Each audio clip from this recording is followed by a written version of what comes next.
Samsung began distributing December's Android security update for the Galaxy S7 Edge, with the new software package now including unlocked international variants of the device in Europe.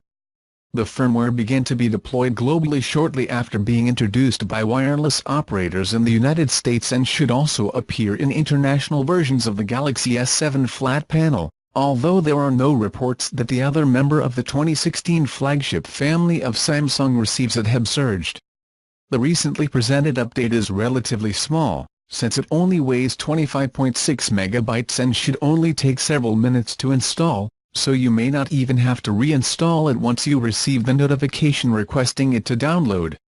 After the update, you can identify the presence of the new firmware with the build number NRD90MG935FXXS1DQL1.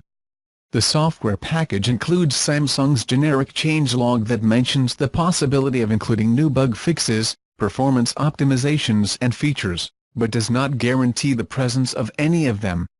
There are no apparent additional functionalities after installation, and if the update introduces corrections and improvements, it is likely to be incremental in nature, especially considering how compact the entire package is.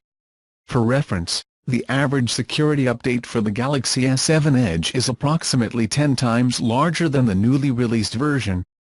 The arrival of the December security patch for the Galaxy S7 Edge marks the second time that Samsung updates the international model of its flagship 2016 in just 6 weeks and is indicative of an improvement in terms of software support practices of the company.